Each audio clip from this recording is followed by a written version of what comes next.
नमस्कार, बहुत स्वागत है आप सभी का। न्यूज नेशन देख रहे हैं आप और आपके साथ मैं हूं अमृता गर्ग। किसी भी केस की बात करें उसमें दो पक्ष होंगे, एक आरोपी और एक पीड़ित पक्ष। दोनों की लड़ाई इंसाफ के लिए होगी जो कानून के आधार पर मिलेगा, और बीच की कड़ी होगी उस केस का वकील जो बयानों, सबूतों, गवाहों के आधार पर इस केस को आगे लीड करेगा। लेकिन अगर बात सैफ अटैक केस की जाए तो इस मामले में तमाम सबूतों की बात कर लें, गवाहों की बात कर लें, सीसीटीवी फुटेज की बात कर लें, हर सबूत आए दिन एक नए ट्विस्ट के साथ सामने आता है। और ऐसा लगता है कि जो सबूत केस को सुलझाने में काम आने चाहिए, वही सबूत कहीं ना कहीं इस केस में मिसलीड करते हुए नजर आ रहे हैं। कानूनी दांवपेच क्या है, कहां तक पहुंची है बातचीत, हर चीज समझेंगे। और इस पर बातचीत करने के लिए हमारे साथ खास मेहमान इस वक्त मौजूद हैं। संदीप शेरखने हमारे साथ मौजूद हैं, जो आरोपी शरीफुल जो है इस केस में उनके वकील हैं। बहुत स्वागत है सर आपका न्यूज नेशन पर।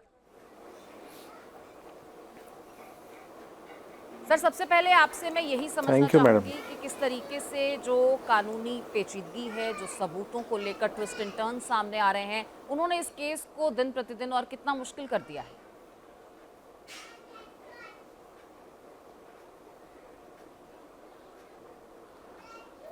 आपकी आवाज नहीं आ रही है madam. Sir, am I Audible?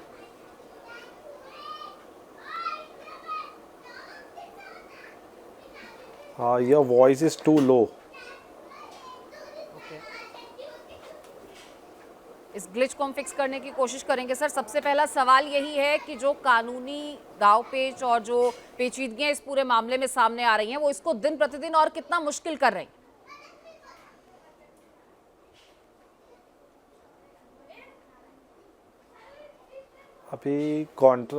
अभी जिस तरीके से मैटर में लूपहोल्स हुए हैं, जैसे लीलावती के हॉस्पिटल के टाइमिंग्स के हिसाब से, और मैटर में जो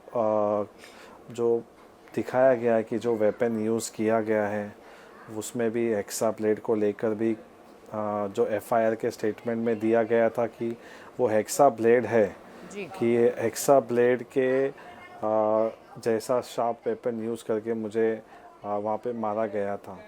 तो और लेकिन जो सैफ की बॉडी में से जो नाइफ़ का टुकड़ा जो निकला है, वो भी हेक्सा ब्लेड जैसा नहीं है। बिल्कुल।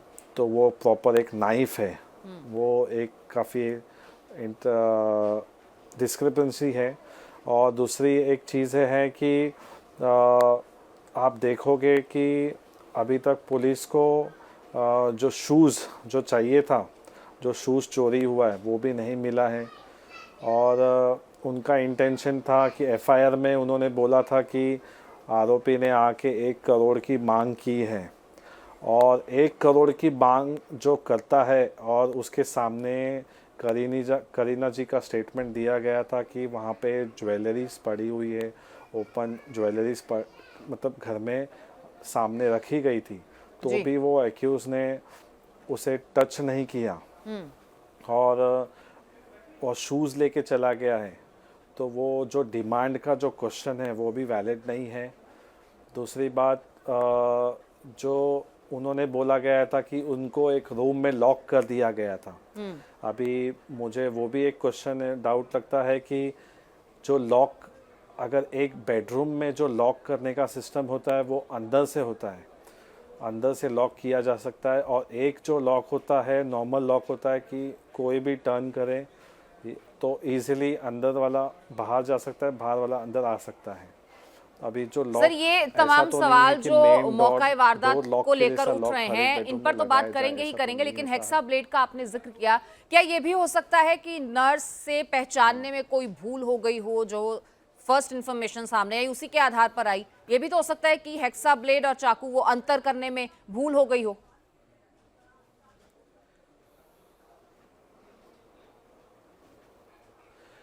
देखो, भूल ये नहीं हो सकती है, क्योंकि हमें अच्छी बातें शायद हम भूल सकते हैं, जो बुरी वारदात होते हैं एक ह्यूमन टेंडेंसी होता है कि वो इंसान कभी वो चीज़ भूल नहीं सकता है, क्योंकि वो इंसिडेंट जो उनके घर पे हुआ है और उनकी आंखों के सामने हुआ है, तो वो कोई ऐसा वेपन जैसी चीज़ को नज़रअंदाज करना काफ़ी मुश्किल है। और अगर इस वेपन के वेपन जो 3 होता टुकड़ों है की वो बात सामने की जाए, दिखता है, जी, क्योंकि वो अगर सैफ की बॉडी से उसको, आप कंटिन्यू करिए सर। यस, 3 टुकड़ों की बात की जाए तो मुझे वो भी एक डाउट लग, 3 टुकड़ों की बात अगर करेंगे तो वो पता चलता है कि वो अगर किसी मेटल मेटल को टकराए तो वो नाइफ टूटने की बात हो सकती है, लेकिन अगर वो ना जो मेटल है, जो सैफ की बॉडी में से जो नाइफ मिला है वो काफ़ी थिक है, वो बॉडी में घुसने से या लैसिरेशन करने से वो नाइफ टूट गया, वो भी एक क्वेश्चनेबल डाउट है। वो क्लियर नहीं है, वो चीज़ें काफ़ी डाउटफुल है जो नाइफ टूटने की बात की गई है। और जो टुकड़ा उनको, एक टुकड़ा मिला एक टुकड़ा नहीं मिला है, काफ़ी उसमें भी है कि वेपन की रिकवरी का भी क्वेश्चन आता है कि वो नाइफ है या एक्स्ट्रा ब्लेड है।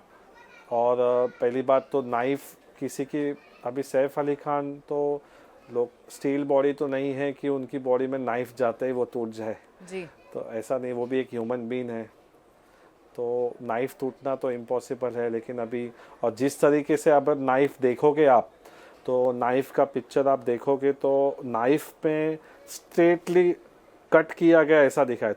टूटते वक्त चीज़ें अनइवन टूटती है, सीधे नहीं टूटती है कभी। टूटने वाली चीज़ें का अलाइनमेंट्स काफ़ी अलग होता है, सेम नहीं होता है, तो वो भी एक काफ़ी डिस्क्रपेंसी आ गई है। तो यहाँ पर इन्वेस्टिगेशन वेपन को में। लेकर भी सवाल उठते, क्योंकि ये तो सबसे पहला एविडेंस था जो पुलिस के हाथ लगा, सबसे पहली वो तस्वीर सामने आती है जिसे देखकर लोग भी चौंक जाते हैं, जैसे कि आपने कहा कि कोई स्टील बॉडी थी, कि इस तरीके से वेपन, किस तरीके से हमला भी किया गया होगा कि वो चाकू टूट गया।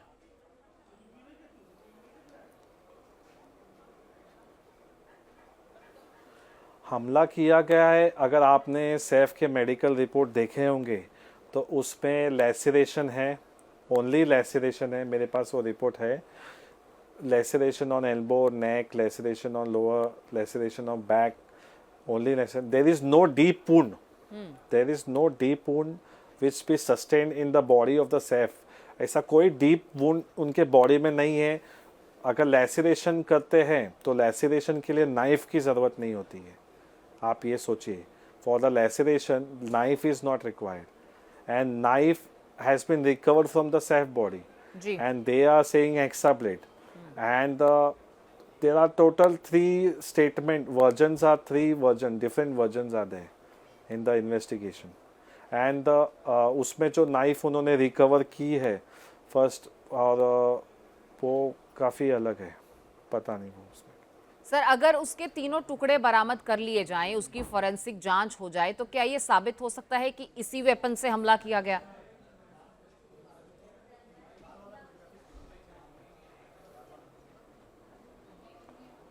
अगर तीनों टुकड़े जुड़ते हैं, अगर वो प्रॉपरली जुड़ते हैं, अगर वो प्रॉपरली असेंबल किया जाता है, तो चेन ऑफ जो नाइफ का जो चेन है वो कनेक्ट किया जाए तो पता चल सकता है कि वो हुआ है, नाइफ से हुआ है कि नहीं। तो पहली बात तो नाइफ से लैसेरेशन होना वो थोड़ा सा हाईली इम्पॉसिबल है, क्योंकि आपने वो थिकनेस और नाइफ के जो शार्पनेस के ऊपर भी डिपेंड होता है कि वो कैसे, किस तरह से यूज़ हुआ हो।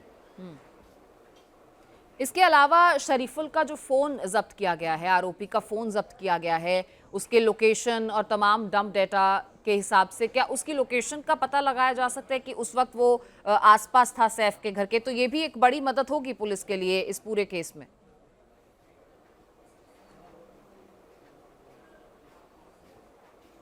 हाँ, अगर लोकेशन, अगर वो फ़ोन यूज़ कर रहा होता है, अगर वो फ़ोन का नेटवर्क वो बांद्रा एरिया में है, दिखाया जा सकता है, तो एक पुलिस के लिए मदद हो सकती है। लेकिन अगर वो फ़ोन उसी नाम का नहीं है और ये फ़ोन वही यूज़ कर रहा था, इसका भी पुलिस को प्रूफ देना चाहिए, पुख्ता सबूत देना चाहिए कि ये फ़ोन वो यूज़ कर रहा था उस टाइम, क्योंकि इसने किसी को फ़ोन किया नहीं है और वो फ़ोन, ऐसा कोई कन्वर्सेशन हुआ नहीं है, ना ही सैफ को, ना ही किसी करीना को, ना ही किसी को।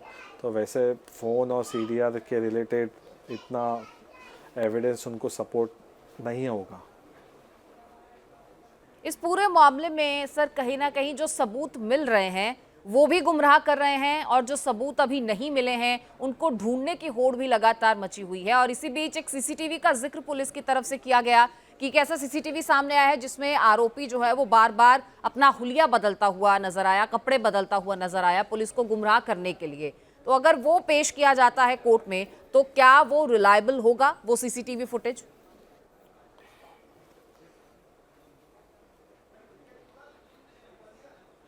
पहली बात तो मैं थोड़ा सा आपका 2 मिनट लूँगा।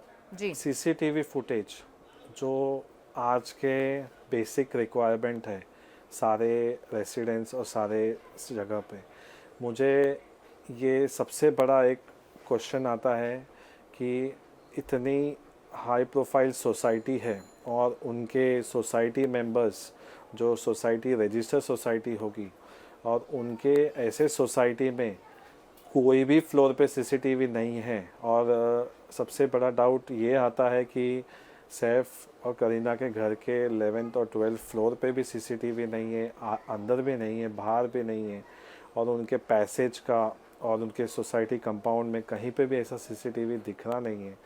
और सीसीटीवी फुटेज उनके पास सिर्फ 6th फ्लोर का एक ही क्लिप मिला है। तो सोचिए कि वो बिल्डिंग कितनी सिक्योर है या नहीं है, या उन्होंने जानबूझकर सीसीटीवी दी नहीं है, ये भी एक क्वेश्चन आ सकता है। और क्या हुआ है वो भी नहीं है। और जो सीसीटीवी फुटेज में जो 6th फ्लोर पे जो एक्यूज को दिखाया गया है, और उसके बाद जो एक मोबाइल एक पिक्चर आया था उसका, कहीं पे वो सिम कार्ड ले रहा है या कहीं पे वो दिखाया था स्टेशन पे वो खड़ा है ब्लू शर्ट में, टी शर्ट डाले हुए बैग के साथ, उसमें उसकी मूछें हैं। लेकिन अगर आप 6th फ्लोर की क्लिप में देखोगे तो उसकी मूछें उसमें नहीं है। तो कोई मूछ निकाल सकता है लेकिन बढ़ा नहीं सकता है। और दूसरी बात, जो सीसीटीवी के फुटेज में मैंने एक मीडिया में सेकेंड रिमांड के ड्यूरिंग मैंने उनको एक फॉरेंसिक के मेरे प्राइवेट लैब के रिपोर्ट भी बताए थे, जिसमें नोज के लेंथ, लिप्स के लेंथ, लेकिन नकली मूंछ तो वकील साहब लगाई जा सकती है। अगर हुलिया बदलने की प्लानिंग पहले से ही थी और इस तरीके का कोई दिमाग में पहले से प्लान चल रहा था तो हो सकता है कि उस बैग में मूंछ नकली रखी हो।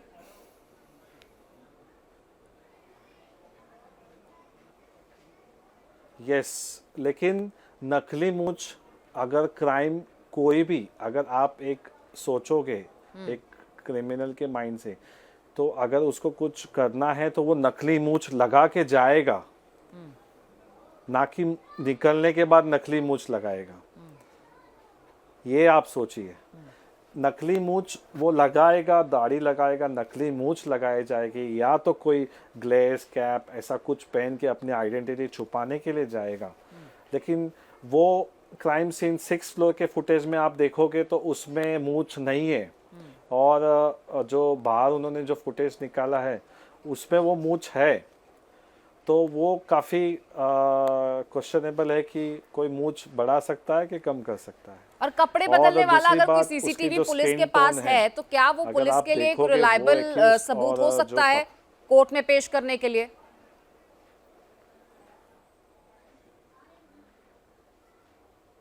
सीसीटीवी फुटेज जी, ऐसा पुलिस का दावा। फुटेज एक रिलायबल सबूत हो सकता है अगर उनके पास प्रॉपर फुटेज हो, और वो प्रॉपर, अगर पुलिस का दावा है लेकिन उन्होंने ऐसा कोई रिमांड एप्लीकेशन में सीसीटीवी फुटेज का ऐसा हमने रिकवर किया है, पंचनामा किया है, ऐसा कुछ उन्होंने प्रॉपर स्पेसिफिकेशन डिटेल रिपोर्ट नहीं दी है। और जो शक्ल मैच ना होने का बार बार आप भी हवाला दे रहे हैं, आरोपी के पिता की तरफ से भी कहा गया, और इससे एक डिफेंसिव जोन में एक बड़ा दलील जो है वो इसे माना जा रहा है। लेकिन क्या ये कोई आंखों का भ्रम भी हो सकता है? हो सकता है सीसीटीवी की कैमरा क्वालिटी कुछ इस तरीके से हो, तो क्या इन चीजों को कंसीडर किया जा सकता है इस दलील के अगेंस्ट?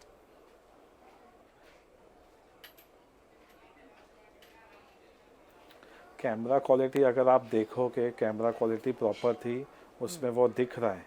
कोई ऑप्टिकल भ्रम हो सकता है क्या? ये होती है कि जो एक्यूज पकड़ा गया उसको उसके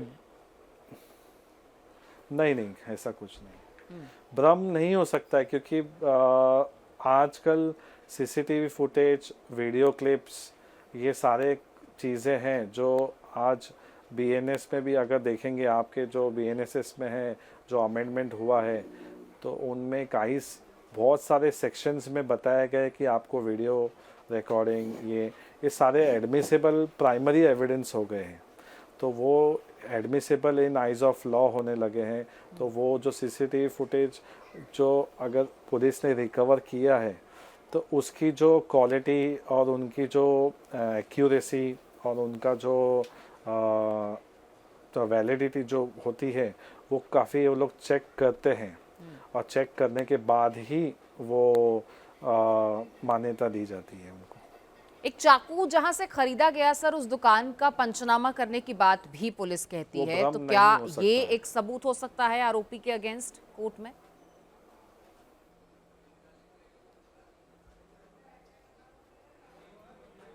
पहली बात तो उनको ये प्रूफ करना पड़ेगा कि वो हेक्सा ब्लेड उस यूज़ हुआ है या चाकू। अगर हेक्सा ब्लेड हुआ है यूज़, तो वो उनको कहाँ से हेक्सा ब्लेड मिला है वो पता करना चाहिए, ना इधर की चाकू कहाँ से परचेज किया है वो। आपको लगता है कि ये इतना जरूरी नहीं है, और लेकिन वो अगर उस दुकान जो का वहाँ से पंचनामा किया इंक्वायरी गया कर है तो रहे क्या हैं, ये एक अहम अगर सबूत नहीं वो होगा? प्रॉपर इंक्वायरी करके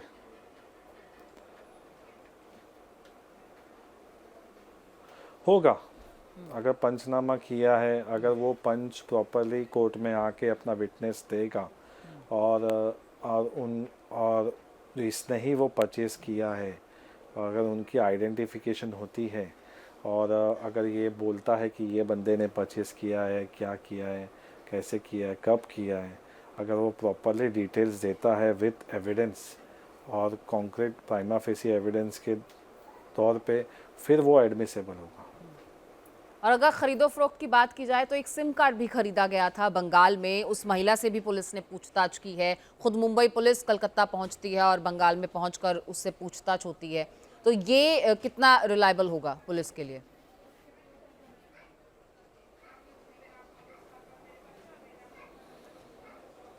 अभी वो सिम कार्ड उसे क्यों मिला है और उसने उसको क्यों दिया है, और उसने जो सिम कार्ड यूज़ किया है, जो शरीफुल ने यूज़ किया है या नहीं किया है, वो भी एक क्वेश्चन है। और वो क्यों लिया गया है सिम कार्ड, किस वजह से लिया गया है, और सिम कार्ड कोई अपना सिम कार्ड आज के डेट में कोई अपना सिम कार्ड या आधार कार्ड केवाईसी किसी को देता नहीं है, तो वो क्यों दिया गया है, वो भी एक क्वेश्चन आता है। अब तो क्या ये CDR आरोपी और के सिम के अगेंस्ट रिलेटेड भी जा जो सकता है? उनका डिफेंस होगा, मेरे ख्याल से वो चार्जशीट में बताया जाएगा। जी।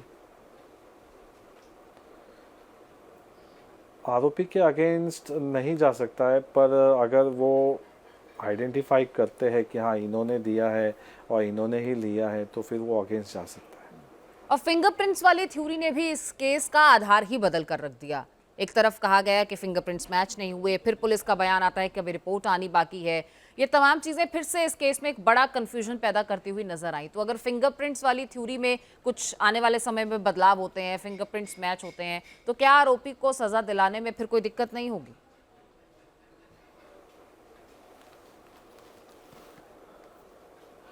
फिंगरप्रिंट्स के इस क्वेश्चन पे मैं आपको एक आंसर दूंगा डिटेल में। फर्स्ट ऑफ ऑल, जिस दिन ये कांड हुआ है, जिस दिन एक्यूज उनके घर गया, ये सारी वारदात हुई है एज पर प्रोसिक्यूशन स्टोरी, जी। सीआईडी ने, ना ही फॉरेंसिक टीम ने, ना ही इन्वेस्टिगेशन ऑफिसर ने बिल्डिंग को सील नहीं किया है, ना ही कॉरिडोर को सील किया है, ना ही जो रूम में वो बंद था और जो फ्लैट के अंदर वो घुसा है, वो पैसेज एरिया से लेके वो फ्लैट को सील नहीं किया गया।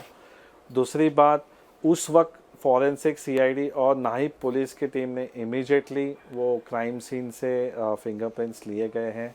वो फिंगरप्रिंट्स का जो लेना और उनको जो फॉरेंसिक के लिए भेजना और उनके ऊपर जो वैलिडिटी फिंगरप्रिंट्स उनको जो मिलते हैं वो टेस्ट करना, वो उन्होंने प्रॉपर किया नहीं है।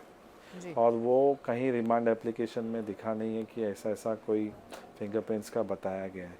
दूसरी बात, उन्होंने जब बाद में फिंगरप्रिंट्स का एनालिसिस किया, उनके काफ़ी, वो तो एक रेसिडेंशियल फ्लैट है और काफ़ी सोसाइटी में वहाँ पे नीचे आना जाना लोगों का लगा रहता है, तो फिंगरप्रिंट्स किसके आए हैं किसी के नहीं आए हैं और वो मैच होना और या मैच करवाना वो अलग चीज़ है। वो उसके ऊपर एक डिस्क्रिपेंसी काफ़ी रहेगी जो पुलिस को प्रूफ करना पड़ेगा कि वो उन्होंने कैसे फिंगरप्रिंट्स ली है, कब ली है, क्या किया है और फिंगरप्रिंट्स कैसे मैच होते हैं या नहीं होते, वो भी उनको एक बर्डन ऑफ प्रूफ उनके ऊपर होगा। यानी ये कहा जाए कि इस देरी की वजह से जो मिलान का प्रोसेस है, जो प्रक्रिया है, उस पर भी सवाल आप खड़े कर सकते हैं कोर्ट में।